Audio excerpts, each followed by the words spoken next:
My last week has been spent here in this amazing garden plot. We have had our name on a waiting list for years, trying to get a garden plot, or an allotment, as they call it here in the UK.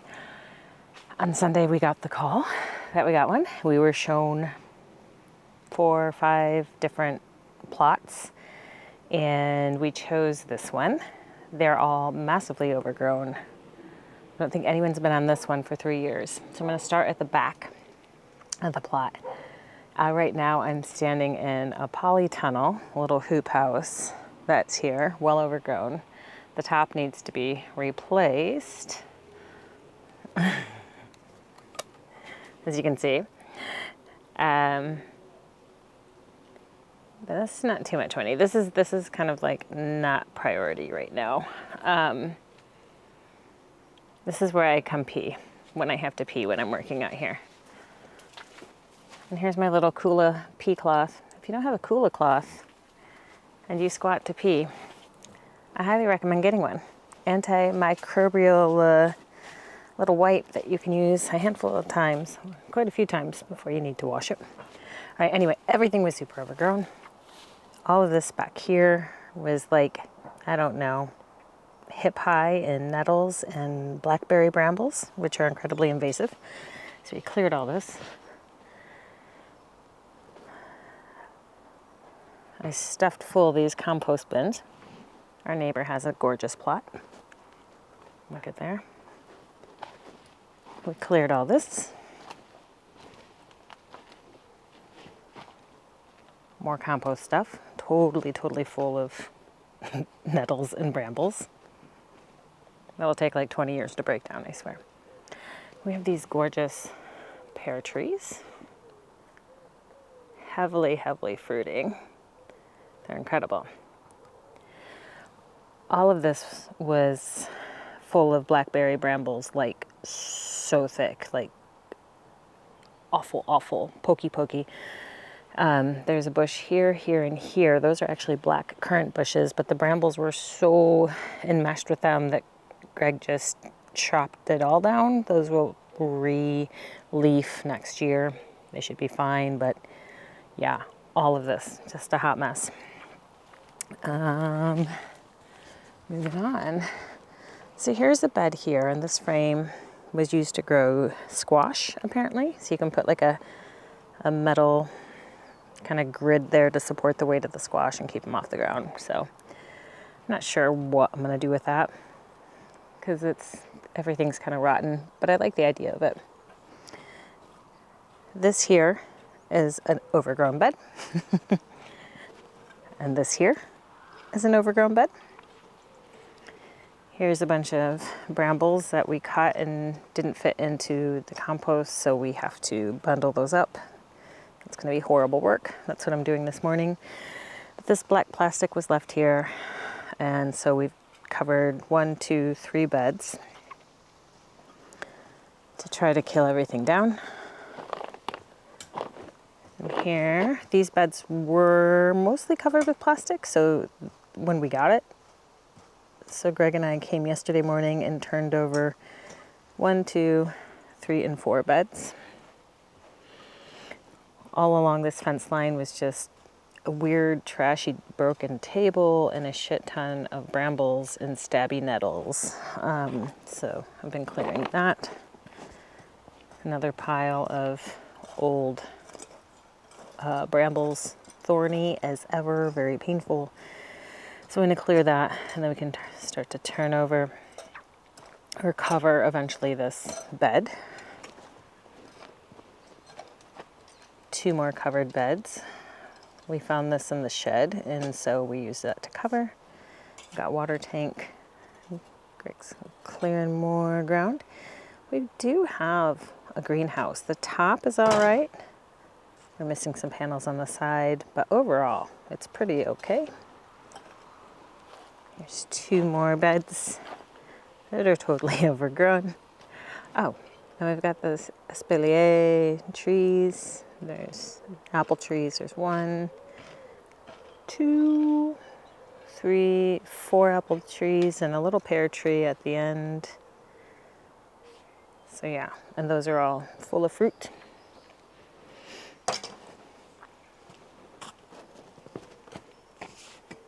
What you do? Oh, look, there's a snail.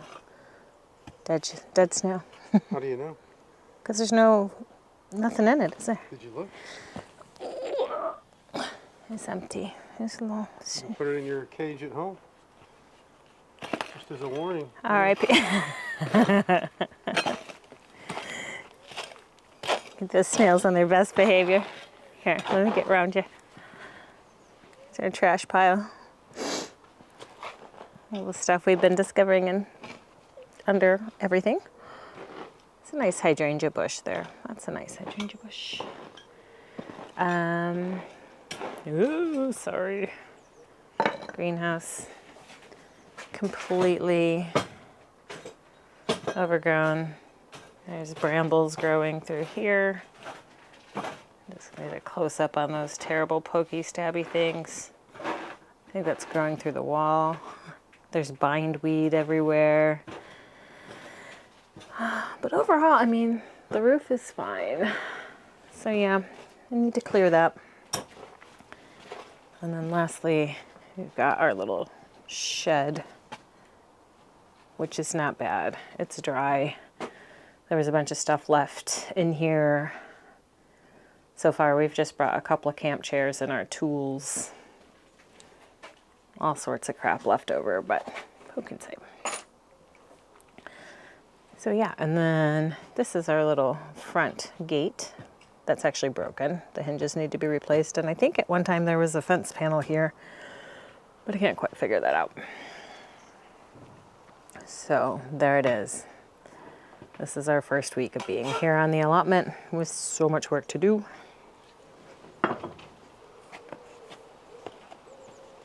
But I'm excited to get to it.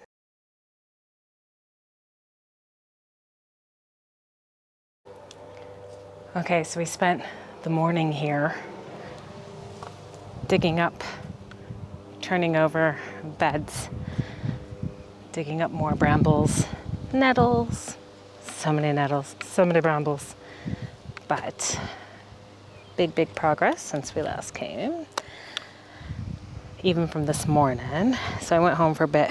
Greg had to go to work, and so we got 1, 2, 3, 4, 5 beds cleared, and 1, 2, 3, 4, 5, 6 beds covered.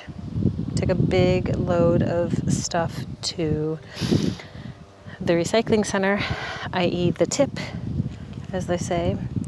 This is a bed full of carrots and onions. So carrots and onions can be good companion plants because carrots are at risk for carrot fly. They come in the top of the thing, the top of the vegetable, and they like to eat at the carrots. So, but if you plant onions nearby, apparently they get confused. Why do these carrots smell like onions? It's supposed to be a deterrent. Inside of the shed, there was a load of fleece, because this island has, I should have looked it up, I'm going to say 2 million sheep on air. Lots of wool. So fleece is a great packing material to keep things insulated. And so there was a bunch the previous plot holder had of all this fleece. And I had some at home too that I had saved because I was like, oh, this is cool. Maybe I can use it for a craft.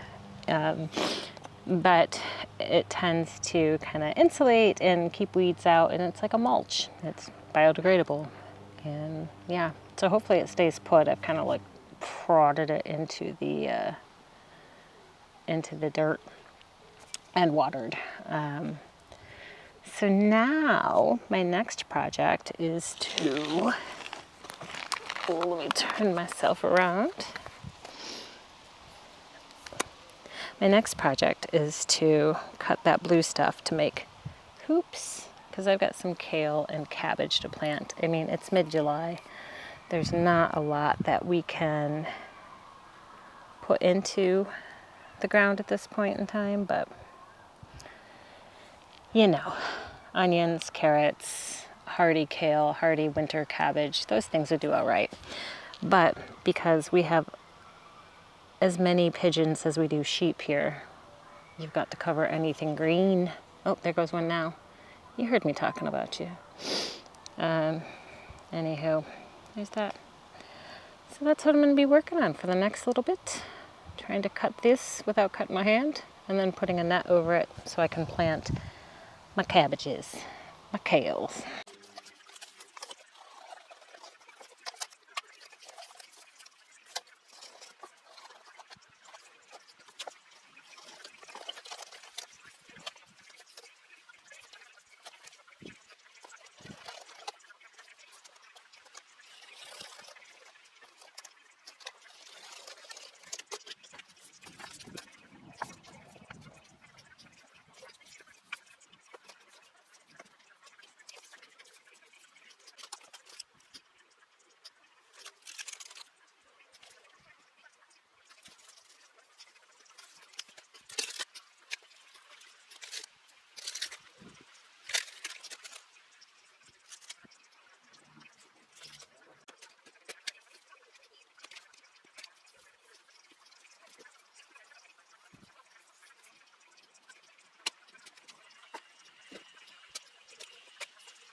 Okay, so that's not terrible. I don't know if it's gonna work. I should have brought my mallet. Should have brought the mallet to tap these in. It keeps the pigeons off. We'll see if I may have cabbages the size of a baseball by Thanksgiving, which isn't a holiday here. Okay. I do like a cabbage though. Alright, so I cut 4 extras of those. So I'm gonna put those down and then plant my kale. And then sit my butt down and chill for a little bit.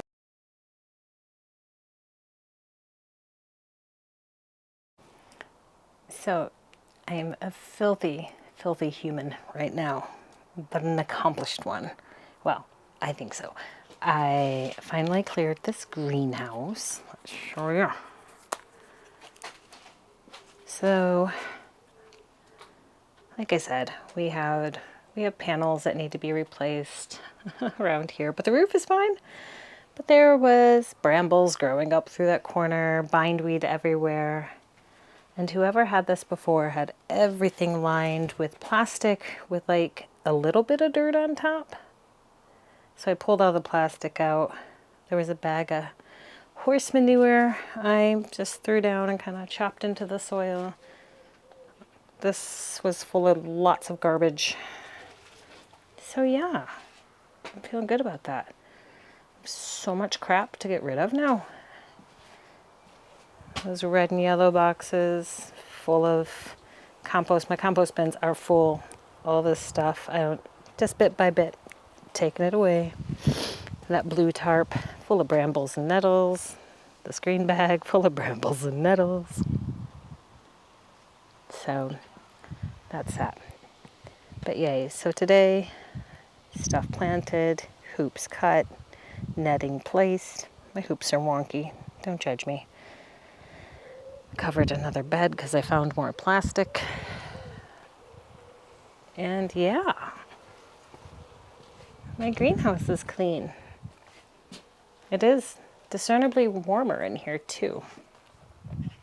And I just noticed today, just now, as I was taking off my beautiful Blundstone boots. I've had these things for 9 years. And I think probably the first 4 years I wore them every single day. Just every day. Didn't matter what the season. they're just great. But I noticed today that the heels and the soles have finally got a big old crack in them. Wah. Not just one, but two. So bad. So, you know, the leather uppers are still really fine. And I will keep wearing these boots. But I think for now, they have finally been relegated to solely work boots and not just everyday boots. Because that's how I am. I'm kind of like a one shoe for all the things person. And I can't afford a new pair of Blundstones. I think I gifted these for myself when I turned 45. Is that right? No, it must have been younger than that. 52. I can't do math. I gifted them to myself for my birthday, and they were on clearance then. I'm sad. I just noticed that. So, yeah, Blundstone, if you want to, sponsor a gardening lady, I'll wear them every day for 9 years, truly. Okay, I'm gonna go home and shower. I'm really hungry.